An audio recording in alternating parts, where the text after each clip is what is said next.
This boy was facing the kingdom's guards, and no one was a match for his terrifying power. Those 3 red eyes were all the proof they needed. He was using an evil power that everyone feared. His name Knox Rain Harbor, the son of a rich and very important family. Tired of the battle, a red-haired girl arrived at the scene, completely shocked by what Knox had done. She shouted, asking why he had betrayed everyone and allied himself with evil. Knox paused for a moment and thought about her words. Betrayal? That sounded like a joke to him. In fact, Knox said that they were the ones who betrayed him first. The girl shouted that he was lying, but it was clear from Knox's face that he meant it. It didn't matter, there was no turning back now. The truth is that this is who I really am. A guy who plays games all day, maybe the best player this game has ever seen. The reason I play so much is because my life is miserable. 2 years ago, a doctor discovered that a brain disease would kill me soon. Can you imagine the pain of knowing that your life has a clock ticking so close to the end? In the first days, I was paralyzed. I went through countless hospital treatments, but there was no cure, only painkillers and an empty life. When you have no hope for tomorrow, living today is agonizing. Over time, the pain wasn't the only problem. Look at this. I'm stirring something that looks like tomato sauce. I don't want to fill out these forms when I'm almost out of time. I'll play one more time. This must be my favorite game. In it, you can choose to be a genius in something, and you receive a penalty for it. But one thing I never did was choose to be a genius in 2 things. Look at that. The penalty for choosing 2 genius traits is like a personal insult to me. You get a time limit as a penalty. Isn't that exactly what I am now? A guy with a time limit. Character created. Let's begin. The headaches grew worse. I felt like I was going to faint at that moment. I couldn't. I just wanted to enjoy something good one last time. I managed to create the character, but it seemed that my own time limit had finally run out. A system window said that the synchronization was complete. The white-haired boy from before woke up with a start. This was Knox, but now much younger. The boy felt strange. He was sure he had just fainted in his room, and now he was in a strange place. Only when he went to the mirror did he realize that was not his face. This was Knox, the character from the game he had been playing. Our protagonist had played this game so many times that he remembered everything. Knox Hinebar is one of the 3 Dark Masters of Inner Lunatic. Born into one of the most infamous criminal families and the youngest of 5 siblings, the family had produced geniuses for generations, and Knox was the first without any talent at all. That drove him to ally with demons in search of power and become the greatest disaster in the kingdom, just as we saw at the beginning of the story. But this didn't make sense. It had to be a dream. He couldn't be Knox. While he was panicking, a notification window appeared behind him with his information. His stats looked good, but what was wrong with that energy? Did he have some kind of disease? The traits explained everything. That time limit could only be what he had seen before dying. He didn't remember Knox having any illness when he played. That meant he was like his version from another life, living on borrowed time. Knox then saw that there were unread messages in his system, and the system said, "Hi, Yoan. No, I should call you Knox now." That name the protagonist had almost forgot. It seemed that his memories of his past life were starting to fade. He remembered his parents but couldn't recall where they were or if they were even alive. It seemed that Knox had suddenly received the memories of a person who had lived in another world. Furthermore, he realized that the system knew about his previous life before he came to this place. The system said, "It's been a while," which surprised Knox. The voice of the system said that the last 2 years must have been hard for him and that he at least deserved to come to this place and have the chance to live again. Then it said, "Welcome back." Until now, the protagonist hadn't thought that this was permanent, so this meant he would never return to his old reality. But who cared? What was so good about that life anyway? The system then said that if Knox wanted to learn more about this world, he should enroll in the academy and grow stronger. This was too much for Knox. Now he was supposed to take orders from a system window. Everything was so confusing, but there was no doubt now that Yu had been reborn as the final boss of the game. Inner Lunatic. He was a villain, but did he really need to follow the role of the main villain? Everything seemed incredible. but Knox also had limited time to live. Besides, this was no longer like acting in a game. Knox would not forget who he really was. He decided to follow the main route of the game as a villain, but he would not give up his memories. The important thing was to try to survive at all costs, and if necessary he would become a villain to succeed. In his past life his disease had no cure and would kill him in 2 years, but in this magical world did something like an incurable disease truly exist? When he decided to leave in his room, Knox felt a sharp pain in his wrist, a symptom of his time limit condition. The inflammation in his wrist made it impossible even to open doors, so he couldn't enjoy swinging a sword alone in his room. Out in the corridor, he bumped into a maid. The beautiful girl dropped all the dishes without noticing who was in her way. When she finally realized who it was, she screamed so loudly that everyone heard and feared the worst. The scream startled Knox as well, but he quickly remembered some important things. The girl begged for forgiveness. She was a minor character, so he didn't even remember her name, but everyone feared him because of his strange personality. Normally, Knox would have reacted like this. He would forgive her but warn that next time she would die. Yet that was not how our protagonist usually treated people. Seeing the fear in the eyes of the other servants, he was certain that Knox had never been a kind person. Without saying much, Knox simply stated that he was going to the training hall. No one expected that. The young master had never shown any interest in swordsmanship. What was even more surprising was that Knox ordered the girl to go with him down the hallway. On the way, she feared her master intended to punish her for what had happened earlier. But it was strange that he hadn't said anything yet. The truth was that in Knox's mind, he was only thinking about survival. He needed to find out what was wrong with this body so that he wouldn't become sick as he had in his past life. He got lost in thought along the way. This game had so many layers of complexity and playstyles. The most important thing was to discover whether the genius traits he had chosen really worked and whether he truly possessed both of them, sword and combat. The sword genius trait allowed a person to reach the pinnacle of swordsmanship. The mana genius trait, on the other hand, allowed someone to reach the peak of casting powerful spells.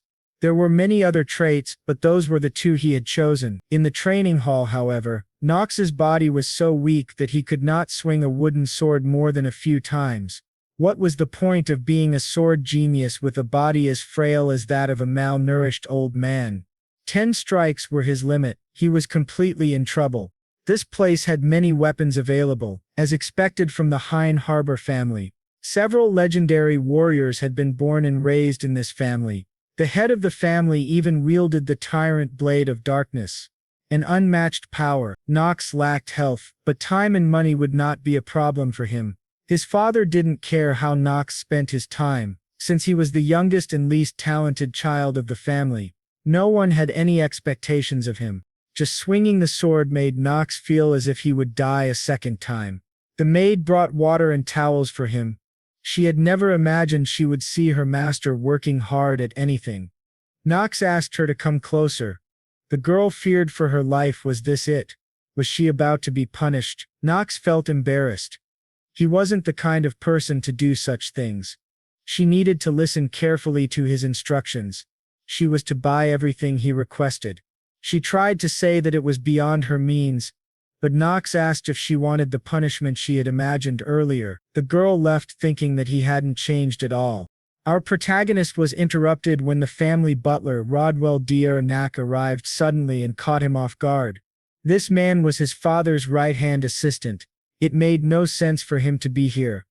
Normally neither he nor Knox's father cared about him, so Knox questioned the reason for the visit. Rodwell brought news from his father. The head of the family wanted Knox to attend dinner that evening. This surprised Knox. He tried to decline the invitation, but Rodwell revealed that the young lady of the Styliner family had come to visit, and that it was important for Knox to be present. Refusing could anger the head of the family. In that case, Knox had no choice and accepted immediately. Rodwell noticed his unusual behavior and questioned Knox's sudden interest in swordsmanship, since he had never practiced before. The young master then spoke in a serious tone. "Rodwell, you are only a butler. Do not dare to overstep your bounds. What I do or do not do is none of your concern." Knox left the room, leaving the butler deep in thought. His firm, cold attitude disappeared as soon as he closed the door. He was worried about something, but his attention soon turned to the girl. He never expected that she would be visiting him. Night fell and it was time for dinner. Someone said, "The idiot actually came." The comment was clearly directed at Knox, but he ignored it. The twins continued talking, asking sarcastically if he still held a grudge against the family. Hartz and Allen kept making remarks, criticizing Knox. They even mentioned that Knox had touched a maid, calling it disgusting. Their arrogant conversation was irritating, but Knox turned a deaf ear. The maids announced that the most important person had arrived. Everyone turned their attention to the patriarch. Yvonne Reen Harbor had come to dinner and brought someone with him.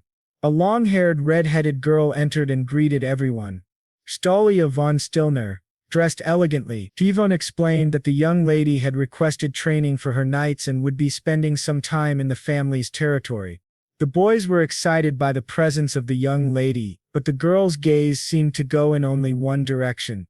Knox was the future villain, and this girl was destined to oppose him. He grew nervous, thinking that this was the girl who would one day drive a sword through his chest. He was even more surprised that Knox himself had come to the. At dinner, our protagonist felt embarrassed to be there. The girl had no idea how Knox was treated in this family. They began tasting the kind of food only the wealthy could afford. Throughout the meal, the twins kept glancing at Knox. Then they said it was time to decide who would be the next to enter Elden Academy, and Tevan agreed that a decision should be made soon. Everyone knew that Elden Academy was the most important place in the kingdom, and exactly where Knox needed to go. The system had also told him that he must attend the academy to learn more. The head of the family remarked that only 3 individuals from each family could be sent to the academy. This rule existed to limit the influence of noble families with many children. The Rhine Harbor family had already used 2 of its spots. The first and second sons had been sent to the academy. Tension filled the dining hall when Tevan declared that the family would continue its tradition. Knox then asked if this meant a duel between siblings to decide. His quick question caught Tevan's attention. Tevan announced that in 3 months they would compete for the family's final slot. The twins began mocking Knox, saying that a certain someone would bring shame to the family if chosen. They claimed he had no chance and that it was a waste of time for him even to attempt a duel. Knox surprised them by calmly replying that he looked forward to hearing those words again after they lost to him. This provocation enraged one of the boys. Just the thought of losing to the family's failure was insulting. Knox thought to himself that there was no reason to keep listening to insults in silence. He was not the same person they believed him to be. With confidence he declared that he would be the one chosen for Elden Academy. His bold stance caught Tevan's attention again, and at the same time made the twins furious. Someone else also grew interested. Talia, with a faint smile, remarked that the young master seemed confident. Her smile looked gentle, yet it sparked a deep fear in Knox. This was the girl who in the game had defeated him at the end of his life. When dinner ended and Rodwell gave his report, Theodore agreed that Knox appeared to have changed overnight, which already seemed absurd. He wondered what had caused such a sudden shift in behavior and briefly considered the possibility of a demon, though he quickly dismissed the idea. Still, what was happening was far more intriguing than he had expected. Theodore asked Rodwell to keep an eye on Knox. Meanwhile, Knox continued his exercise routine, running through the mansion. The maids were shocked and confused, especially since he would be dueling with swords in a month. Knox wondered if he could hear their whispers but was interrupted by the system informing him that his stamina had increased by 0.1 points. That was a very small number, but it mattered because stamina was a major obstacle in his plan. His genius trait could only activate once he had at least 4 points of stamina, which frustrated him. He wished he had started with it, but his frail body prevented it. He needed to raise his stamina by 1.9 points within a month, feeling overwhelmed by the curse that cut his stamina gains in half. All that running had resulted in only 0.1 points, and his illness trait also halved growth. This meant he would need to work 4 times harder. Another problem was that his maximum stamina would be capped at 15 points, though that was a concern for later. Finally, Lone arrived with the items he had ordered the previous day, which impressed Knox. As he examined them, he believed they would help speed up his progress. Having beaten the game 27 times before, he knew exactly what he was doing. He took the items and Lona asked what they were for, looking worried because most of them were dangerous. Knox agreed but said they were only dangerous for someone without knowledge, which confused her. He then grabbed a bottle of poison and began to drink it. The maid panicked and explained that it was poison, but Knox already knew. It was the kind of poison that would give a temporary 50% stamina boost, even though it would kill him in 10 minutes. Lana was about to call for help until he waved her off. Not finished, he proceeded to eat the golden core, which frightened her even more because it would petrify his body. However, the two items together triggered a hidden effect as planned. The core was usually used to maximize defense or give life to an artificial golem, but when combined with the poison, it neutralized the toxin and removed his frailty curse. One negative trait was gone, but Lana was still panicked and asked if he was all right, only to see the exhausted boy start to remove his shirt, which confused her further.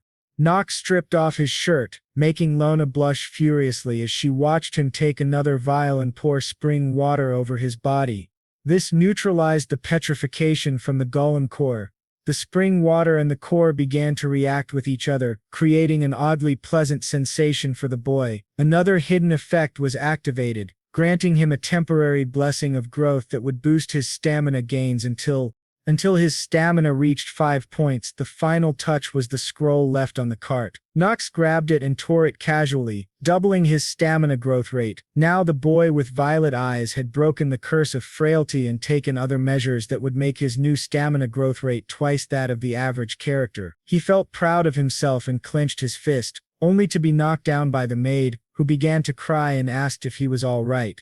Seeing him remove his shirt made her think he had lost his mind under the influence of the poison. She began to calm down when he simply told her to fetch him a towel, but he paused as he looked at her face again. He felt he couldn't yell at Lona when he was feeling so good after breaking the curse. He told the girl he was perfectly fine, but she still wondered if he needed someone to check on him, or maybe just a little rest. However, the light-haired boy explained that he had things to do, which confused the maid until Knox said that what he had to do was run. The sun shone brightly in the sky as Knox could be seen running laps around the courtyard, Lona close behind him with a towel while someone watched from a distance. That observer murmured to herself, wondering what on earth had possessed Knox to accept a duel with his brothers when, in her opinion, he was nowhere near physically ready. This person was Talia, and her maid Ama quickly scolded her, saying it wasn't proper to speak that way about a member of the family hosting them. Talia didn't care what she said about the family and kept complaining that all Knox ever did was run. It didn't look as though he had any intention of training with a sword, and she had heard that tutors had tried to teach him but were turned away. The red-haired woman was convinced he would be defeated.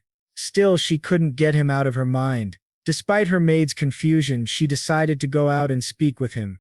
Talia approached Knox and greeted him, but he was inwardly puzzled as to why she was there with him. He decided to act coldly and asked what she wanted. She frowned at his attitude and assumed he behaved that way because he was impressed by her beauty. She asked the boy if he really believed he could defeat his brothers, complaining that all he did was run, a point with which Lona silently agreed. Talia offered her help, but the boy immediately refused and told her to leave. This shocked her, and she asked if that was how he treated people who offered help. In the background, Lona panicked, believing that was no way to speak to a lady. Talia scoffed and left, leaving the boy confused about what had just happened. Knox felt as if everything was slipping out of control. He checked his stats and saw how talented she was. Her stamina was even higher than the average man's in this world.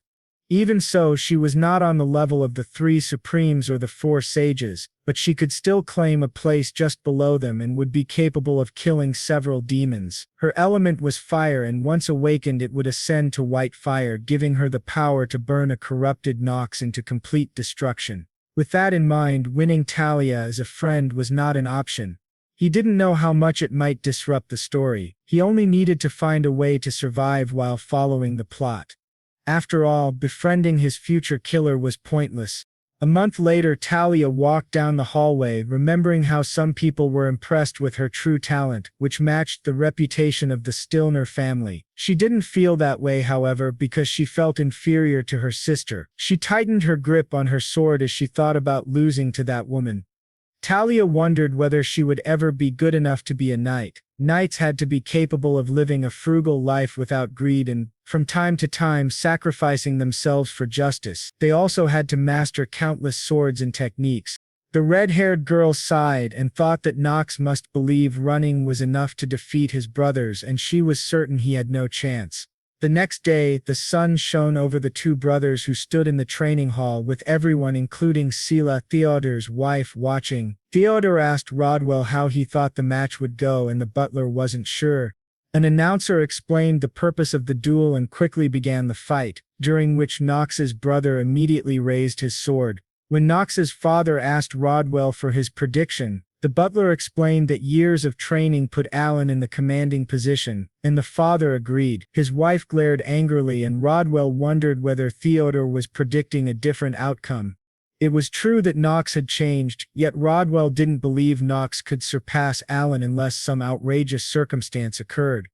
In Rodwell's days as a knight alongside Lord Leonhard, the art of the sword was ruled by a simple law. Mastery was measured by the time spent with the blade. The only factor that could change this was a talent beyond normal realms, a natural, overwhelming gift, but he didn't believe Knox possessed such a gift.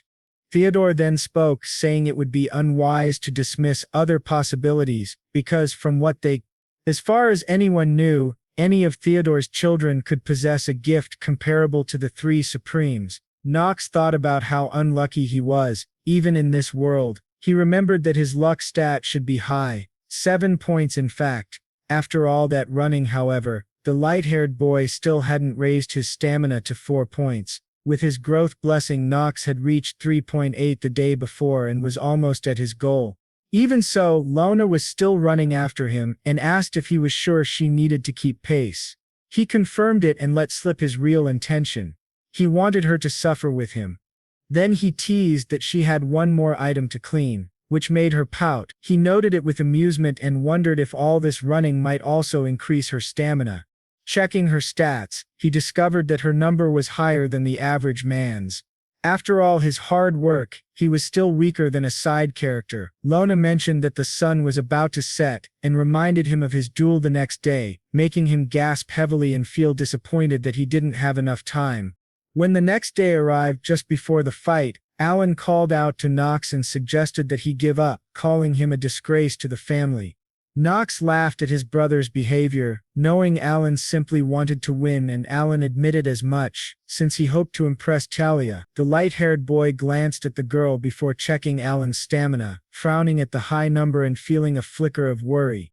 The announcer summoned both men and declared that the duel's result could not be challenged, which only deepened Knox's concern. Losing would mean the end of his journey and cost him the chance to discover who had sent the mysterious message, as well as what life beyond his one-year deadline might hold.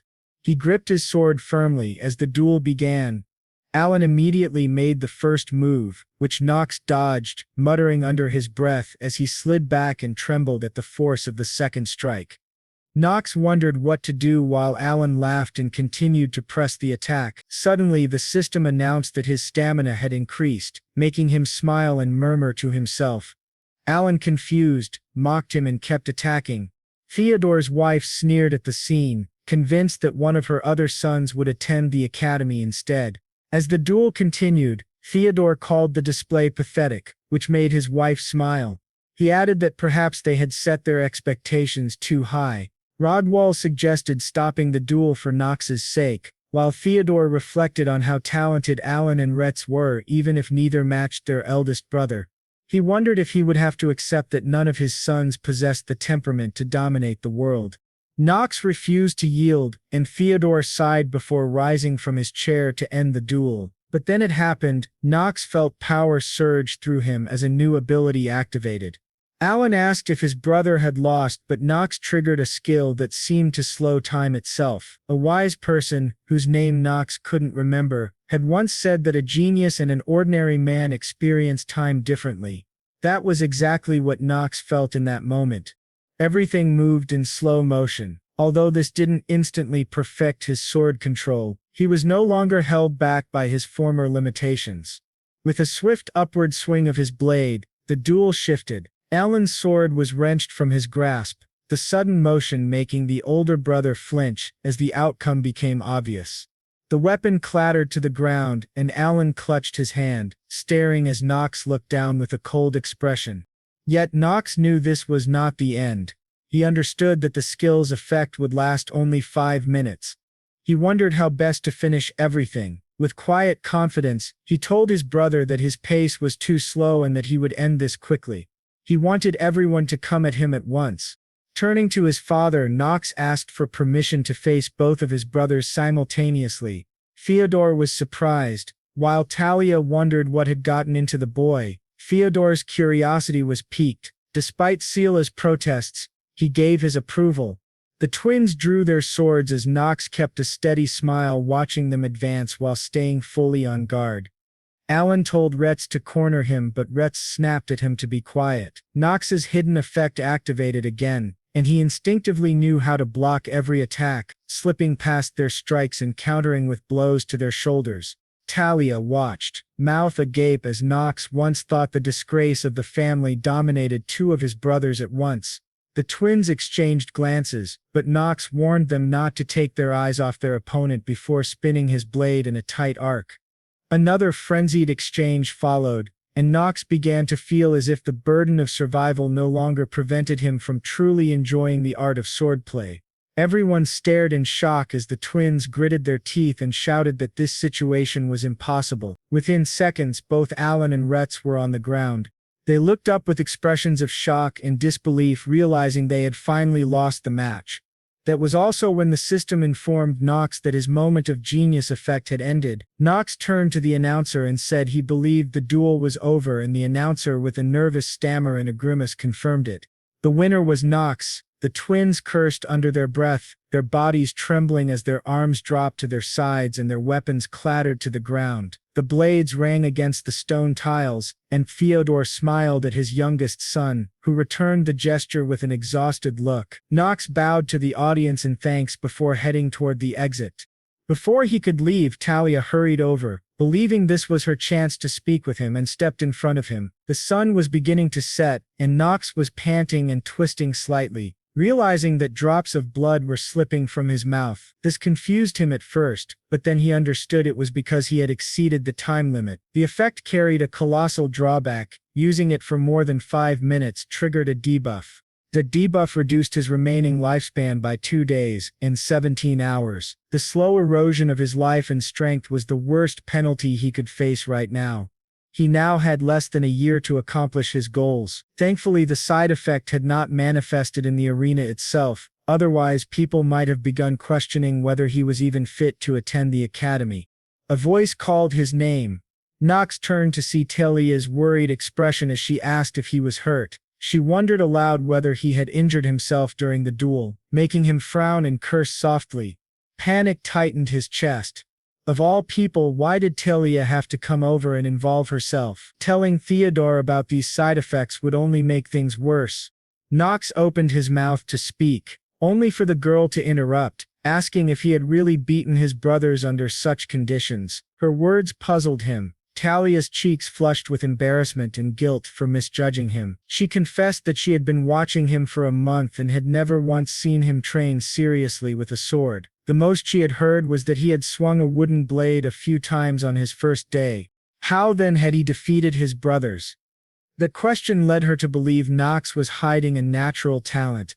After the duel, she had witnessed the lonely boy coughing blood, his body looking ready to collapse from exhaustion. Talia began to doubt the rumors she had heard, thinking that perhaps they were all misleading. He wiped his chin as the red-haired girl studied him, convinced he was a hard-working swordsman who had fought for his victory. She flinched when he winced, then stepped closer and asked if he was all right. Suddenly, he brushed her hand away with a sharp slap and gave her a cold stare, telling her not to touch his body. He thought about how the last 2 years spent almost entirely on video games had left him unable to socialize normally. It didn't help that she was destined to be his future killer. Talia fidgeted with her hands and explained that she only wanted to apologize. That surprised him, as she admitted she had seriously underestimated his abilities after hearing he had been frail since birth. Now she believed he must have his own reasons for focusing on building stamina. She apologized once more, acknowledging that anyone could make mistakes based on misleading stories.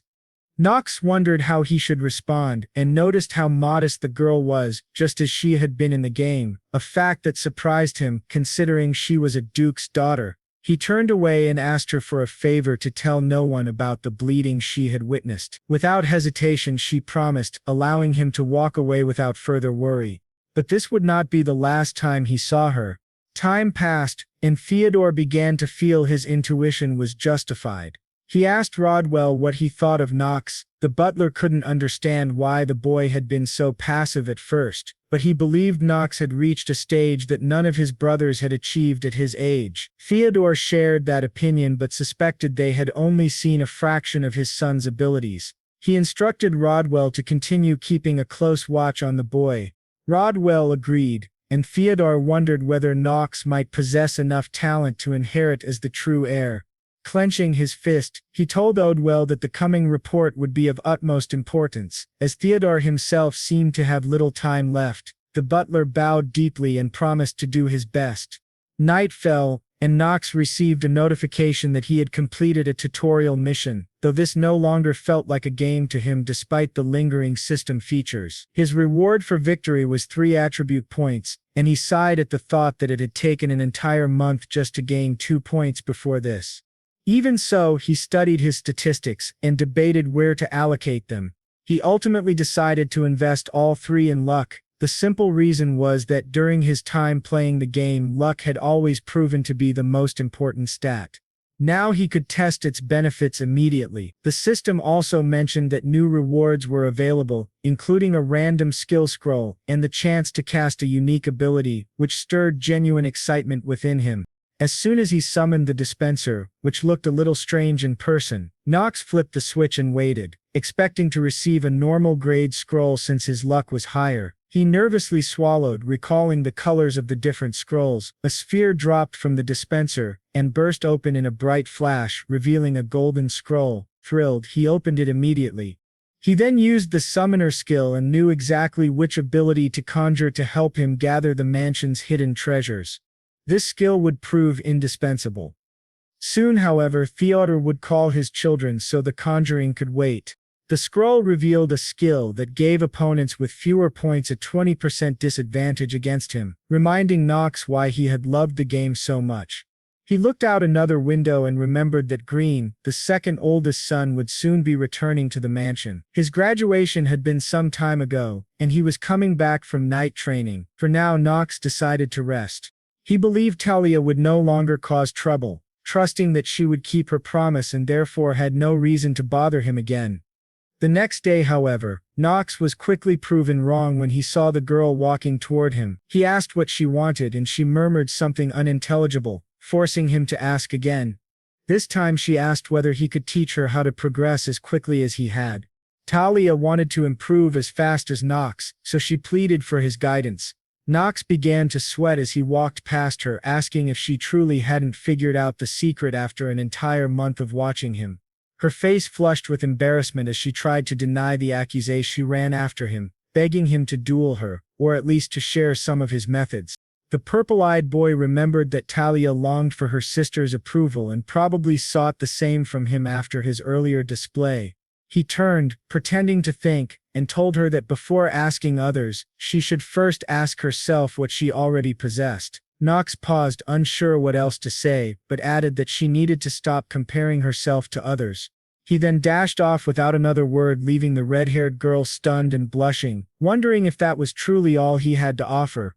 Outside the building, he exhaled in relief and glanced back, hoping she wasn't following him. There was no need to have Talia by his side while he went to claim a hidden treasure.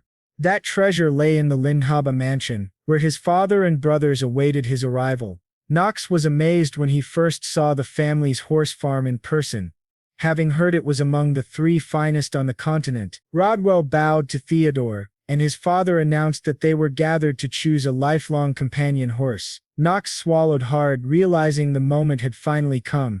Among all animals, horses held the most sacred place in both the Alinhaba family tradition and the continent's culture. Anyone aspiring to become a knight or a mage was expected to acquire a horse at an early age and form a bond that would last a lifetime. The academy even offered riding courses, and cavalry warfare was becoming increasingly common as the game progressed. Proper care of a horse also reduced transportation costs, making the choice even more critical. Their father declared that Knox, as the duel's victor, would have the first choice. He had only one chance. Theodore watched carefully as Knox stepped forward, wondering whether his son possessed good judgment. The horses neighed, and Knox was struck by the quality of many of them, yet he was searching for one in particular. His gaze swept the field until it landed on a black and gray horse with visible ribs. Without hesitation, he approached and chose it. Shocking his twin brothers, Theodore frowned and suggested that Knox reconsider, as if surprised by the decision. Knox had expected such a reaction. Most people would think he was making a foolish choice. However, by using his keen eye skill, he could see the horse's stats and recognized its exceptional quality. A mount's rank could normally increase only once, but this horse had the potential to become top tier or even better when fully grown. Beyond that, it was an obsidian horse, one of the rarest breeds in the game, prized for strength and beauty. Knox knew Theodore would have claimed the horse himself if he had known its breed. For now it appeared weak, hampered by numerous debuffs and a negative trait that could kill it within days. That flaw might be worse than a crippling illness, but Knox stuck to his choice, confident he knew how to neutralize the problem. Theodore wondered why Knox had chosen that particular horse, suspecting his son saw much of himself in the animal, and had let emotion guide him. Knox's father expressed the hope that the boy would not regret his decision. As the man turned to leave, the twins were surprised to see the clear disappointment on Theodore's face.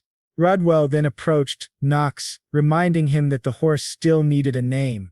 The gray horse rubbed its face against Knox's hand. The light-haired boy looked down, then knelt and chose the name Carl, the same name he had always used in the otherworldly game. It carried deep meaning for him. Carl's new home turned out to be Knox's own room.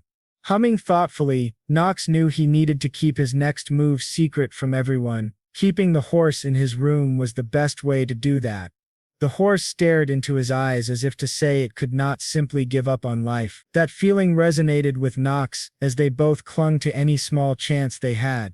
Noticing Lona outside his door, Knox called for her, making a mild threat that caused her to stumble inside. She was shocked that he had discovered her presence, but he brushed it off as obvious. He informed the maid that starting today she would be responsible for the horse. The long-haired girl pouted and turned away with an unhappy expression, clearly irritated because she had been the one to make his bed. Knox ignored her reaction and simply explained that the horse was sick and needed delicate care. Carl's weak condition worried Lona, reminding Knox that his future plan for the horse would terrify most people. He wondered if Lona could handle it. 3 days later, a scream echoed from Knox's room. It was Lona announcing that Carl had died. Knox exhaled at the scene. He had anticipated the horse's death all along. Still, he understood Lona's sadness. She had grown attached to the animal. This outcome, however, was inevitable. Knox had known from the beginning that saving Carl was impossible. He told the girl to stop crying because she was distracting him, a statement that left her completely confused. His explanation that Carl would soon return to them only deepened her bewilderment. Luna began to wonder if the horse's death had affected his sanity. Sighing, Knox instructed her to step back. He then took out a scroll, unrolled it on the floor, and channeled his magical energy into it. The scroll emitted a bright flash, and Luna watched in shock. She could not help but wonder if he was truly using magic. Even though it was against the law, the distractions around him threatened his control over the power. Frustrated, Knox shouted at her, asking if she wanted to see Carl die a second time. If that was not her goal, he demanded her silence. She obeyed immediately. Knox needed intense concentration because he still could not fully control his mana, and his mana sensitivity trait was dormant. Moreover, the Empire's law was strict. Only members of the royal family were allowed to use their magical energy before the age of 15. This rule gave the royals a major advantage in magical training, often leading them to greater achievements. Since Knox was not of royal blood, his only option was to release as much magical energy as he could summon. He felt a pulsing sensation in his hands and wondered if this was the true feeling of wielding magic. Smiling as he prepared his unique skill, conjure, he knew there was no room for error. He was about to use dark magic when the image of a skeletal hand holding a book flashed before his eyes. The system informed him that he could now summon Carl back as an undead pet and asked if he wished to proceed. He agreed without a second thought. A glow enveloped the horse, lying before the open book. Knox remembered that the undead in the game shared two common traits. They were resurrected with dark magic and shadow-type energy, and they retained their consciousness after death, while gaining enhanced strength and absolute loyalty to their master. However, there was a complication. Only one family, the Marbos family, possessed the power to create such beings, as they were masters of the darkness element. They were similar to the Linhabas, but instead of knights they were dark mages. Knox wondered if characters outside that family could ever acquire these abilities. The answer had always been a firm no, unless one possessed the Necronomicon, the Book of the Dead, which he had just invoked. Shadowy hands burst from the ground and wrapped around Carl as black liquid dripped from Knox's mouth. Lona watched in horrified shock, but he ordered her to remain silent, needing more time to channel his energy. He groaned with the effort, coughing up more blood as his magical energy drained. Fortunately, his efforts paid off. He looked up to see the horse rise and neigh loudly. Knox had succeeded. He gazed at Carl, now his undead pet, and saw a new gleam in the horse's eyes. Panting from exhaustion but thrilled to have accomplished something so profound, Knox stood as Lona, tears of worry still in her eyes, watched him call to Carl. The undead horse trotted to his side. Checking Carl's stats, Knox was pleased to see that the negative trait had vanished, replaced by the expected enhancements. He informed. Knox told the horse that from this day forward he would be its master. Carl seemed to make a satisfied sound as Knox stroked him.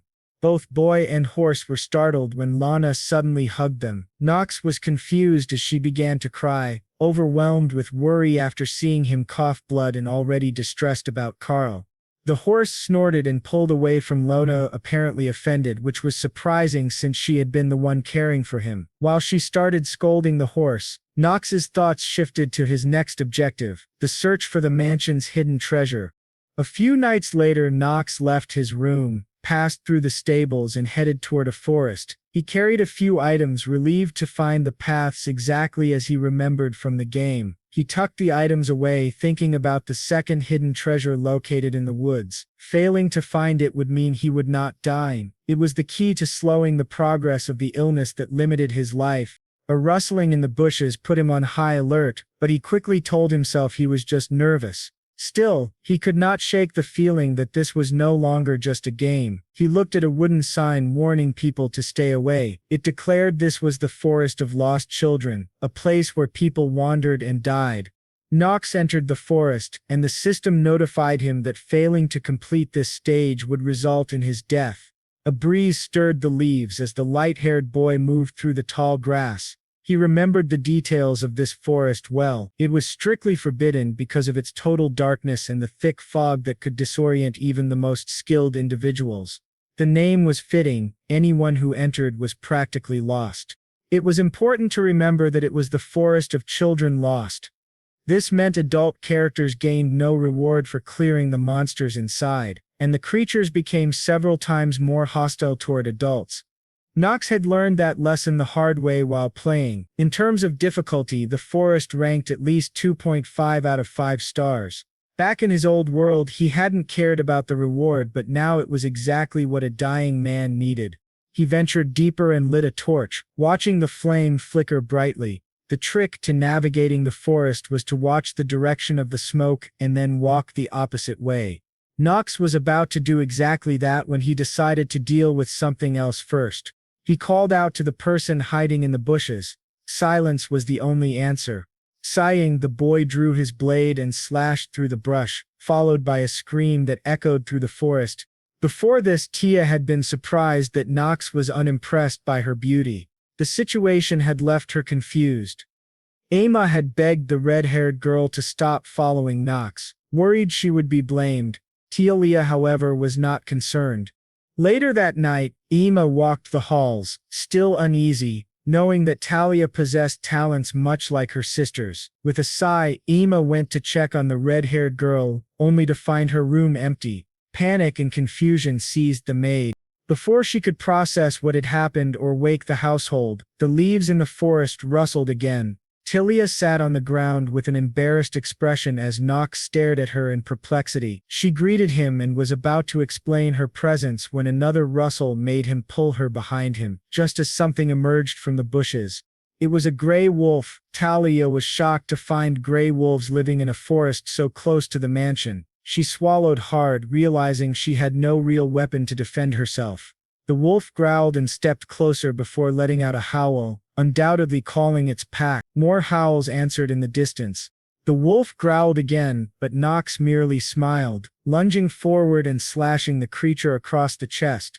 A second cut to the neck brought the wolf crashing to the ground, dead.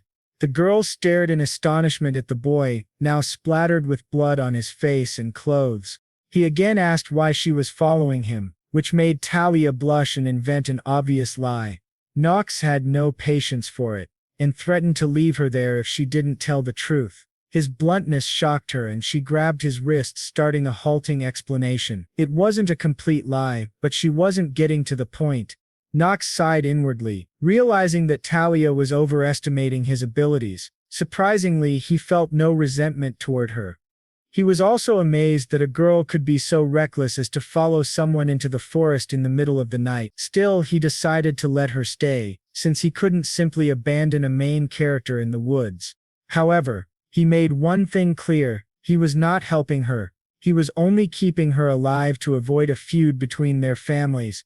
Talia felt a pang of guilt, and Knox hoped she had learned her lesson, but the girl kept talking, trying to thank him, something that caught him off guard. The moment was interrupted by the arrival of more wolves. They growled loudly as they began to circle the pair. Knox still held the torch, as a chill ran down Talia's spine. Suddenly Knox shoved her aside, telling her to stay behind him. He handed her the torch, explaining she would only get in the way of his sword if she tried to fight.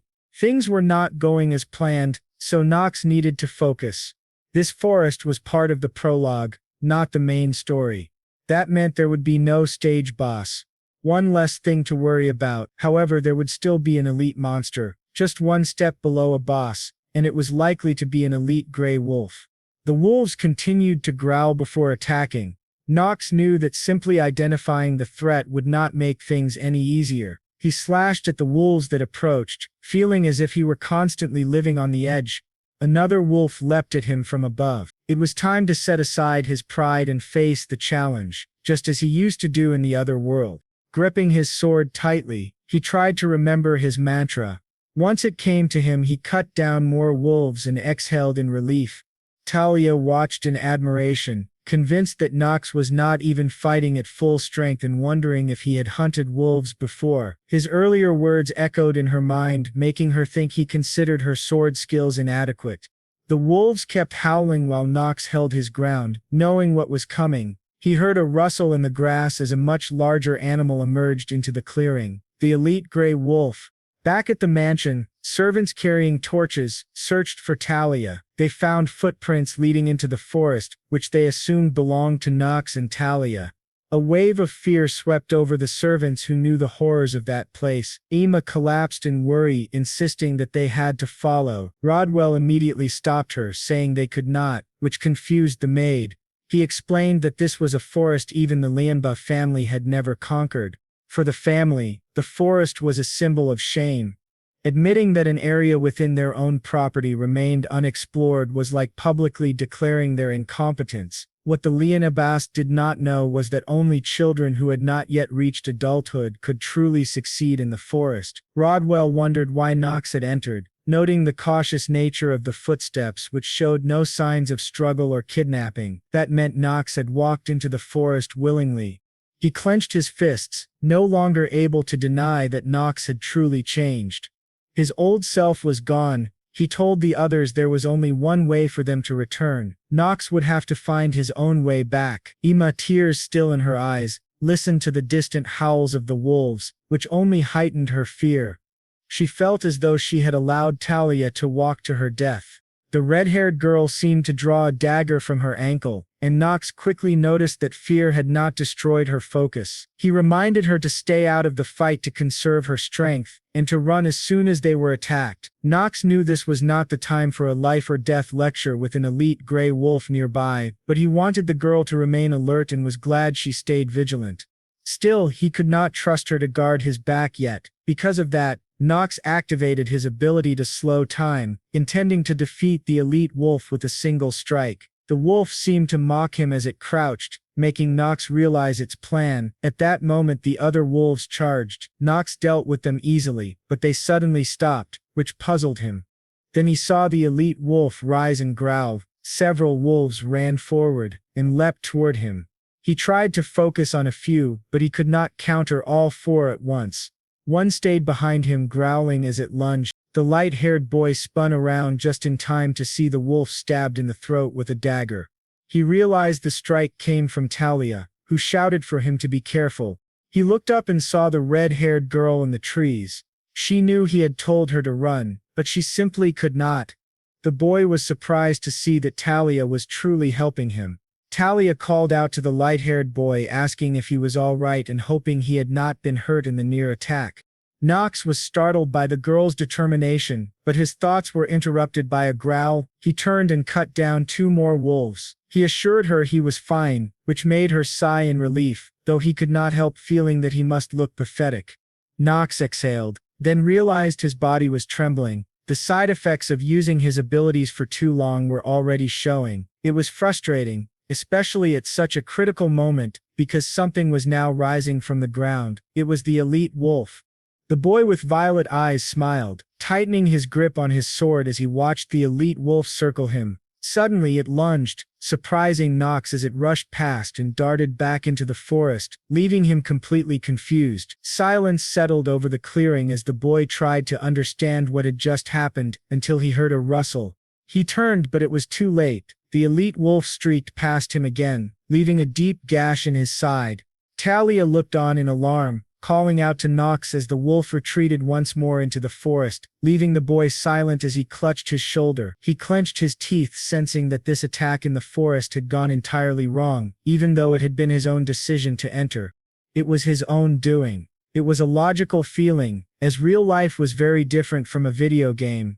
The boy frantically looked around. Silence continued as Knox considered how the monster was coordinating attacks with its pack and now using the environment to its advantage. He heard the leaves rustle before advancing again. Knox identified its location and immediately swung his sword at the monster. However, the wolf suddenly stopped, preventing Knox from landing a hit. He was surprised when the snarling canine attacked again. The light-haired boy realized that the wolf was waiting for him to make a big move that would expose his own weak point. His hands gripped the sword and he ground his teeth, groaning until blood began to trickle from his mouth, increasing his frustration. The wolf leapt at him and everything seemed to move in slow motion. Knox's life flashed before his eyes. He thought about how he had already completed this game several times, yet he had been overconfident in a situation like this. Knox wondered if he was truly stupid enough to think he could do anything. He knew this was not how he had imagined his death. The boy closed his eyes tightly, preparing for a second end, but it never came. A sound cut through the air and the surprised boy opened his eyes to see the dog crying with a dagger embedded in its eye. He realized that if he had weak points to expose, the elite gray wolf did too, and the only person who could have revealed them was not him. Knox gripped his sword and let out a battle cry, plunging the blade into the wolf's stomach. Blood spattered everywhere until the beast collapsed to the ground. The boy also fell, completely exhausted from the side effects of his abilities. He gasped as Talia screamed in concern, realizing that the other wolves were still alive. Despite this, his fears eased slightly when he saw the remaining wolves whimpering and retreating. The red-haired girl jumped from the trees and ran to the boy asking if he was okay. He reassured her while wiping the blood from his mouth and was about to say that he owed her a lot, but stopped himself remembering that she was technically an enemy, the very person destined to kill him in the future. Knox stepped back and reassured her again, though his tone was colder this time as the elite wolf's bite still hurt. The boy stood and said it was only a superficial wound, which brought some relief to the girl. Then she turned her head and saw a spider crawling on her shoulder. The sight of the arachnid sent a chill down her spine, making her scream. The boy was confused, turning to see if more monsters had appeared. She grabbed him, tears streaming, leaving him even more bewildered. Talia trembled and muttered about the spider to herself and Knox. She looked again, screamed once more and made the boy stagger.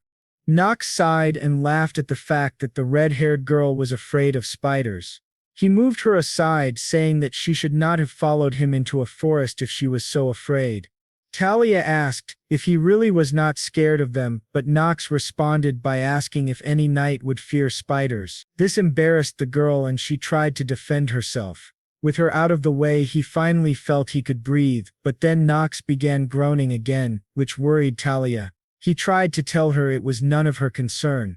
Knox thought about how the girl had not interfered during the fight and had even saved his life in a way. He felt incredibly grateful, even if he would never directly admit it to her. But now Knox needed to find a way out, as his objective had been achieved. The sun began to rise, and Talia continued crying, feeling that everything was her fault. Rodwell stood there, wondering if things had gone terribly wrong.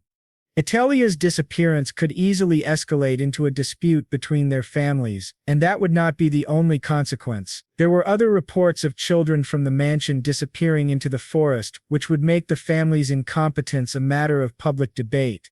Rodwell's attention was drawn to the forest, where the mist was beginning to dissipate. Everyone was surprised, and the commissioner's mouth fell open in astonishment. Emma ran to Rodwell to ask if this meant they had been defeated, and Rodwell agreed. Their only hope was becoming reality.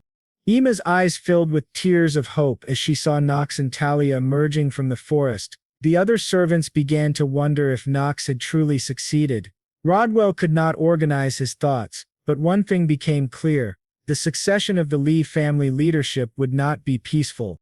Knox asked why everyone was gathered there, and ran to embrace Talia, tears still streaming down his face.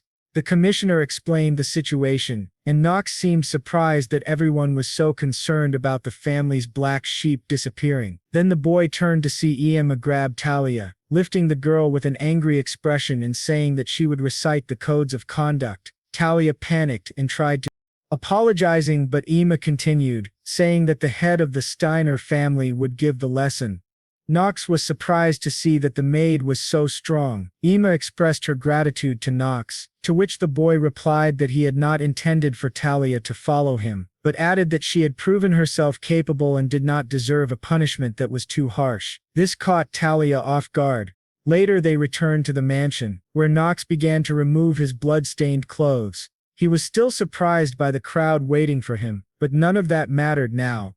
He had finally obtained the hidden treasure he had been searching for. It was a ring that slightly increased his stats, but also had a special effect.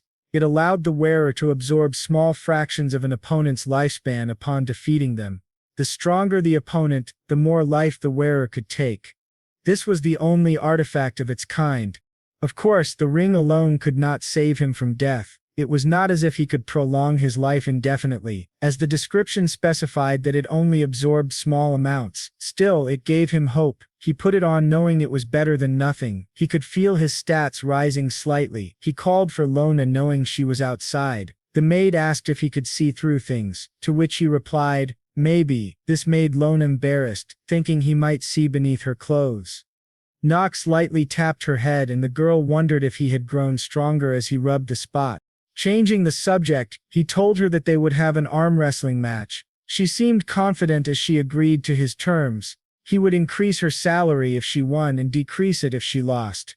As they counted down, Knox slammed his arm down the instant they began. She was in disbelief and begged the boy not to lower her salary, but he mentioned having heard from a certain maid that he was the family's famous troublemaker. He smiled at her while Lona continued pleading. Suddenly Knox's weakness activated, causing his wrist to fracture and giving him a chill. Knox was disappointed and told Lona to just bring him some ice and a towel. He sighed, trying to focus on the joy of winning the ring. He knew he should prioritize rest, but he hated being hit by a combination of ailments. Elsewhere it seemed someone was trying to remember Knox's face, knowing his name from another world. Cow and the Black Fire Ring, the two hidden treasures of the Leon Raba mansion. The sun shone over the mansion, and Knox realized that even with both treasures in his possession, he was condemned to months of confinement, with no chance to use them. Knox looked at the plaque inside, opening it and muttering to himself. He felt he should not face any consequences, considering he had conquered the forest that no one else dared to enter.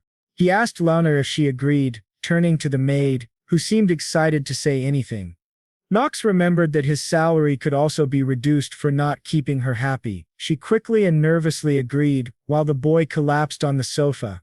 It was frustrating for him. He was beginning to feel comfortable with his new life, and seeing Carl grow brought him great joy. This confinement could not continue. It was not just about these things. His death was approaching rapidly, and he knew he would die before 6 months had passed. This was something he knew thanks to a system notification. These alerts seemed more concerned with his remaining time than he was himself. His body trembled before he got up from the chair and told Lona that he would speak to his father to regain his freedom. She was about to tell him his bath was ready but was interrupted by a knock. The door opened, revealing Rodwell, who greeted him with a bow. The boy was surprised both by the butler's presence and the message that Teodor wanted to speak with him. Corpses of knights and monsters were scattered across the ground as Teodor recalled the fateful night, now known in history as the night of the massacre. Monsters had screamed, advancing toward the man, who held his dark sword before cutting down the enemies in his path. Images of advancing demons, piles of human bodies, and pure carnage flashed through his mind, making him feel more like a plague than a battle. Teodor looked toward the horizon, sensing a heavy dark energy around him. This reminded him that he needed one of his children to inherit his sword, the Conqueror. Someone with average potential would not be enough. The man wondered who would be the right choice, who possessed talent strong enough to one day surpass him. A knock resounded, and Rodwell informed Teodor that Knox was on his way, to which Teodor acknowledged. He thought about how even he had failed to solve the forest's mystery and that Knox's achievement deserved recognition and a reward. Unsurprisingly, the Omebogros had interfered and blocked the acknowledgement. It was difficult for them to believe that Knox had changed, and they demanded a full investigation to confirm that the forest had truly been conquered. This was something even Teodor could not ignore, as an investigation would be necessary in any case. Knox entered the room and greeted his father.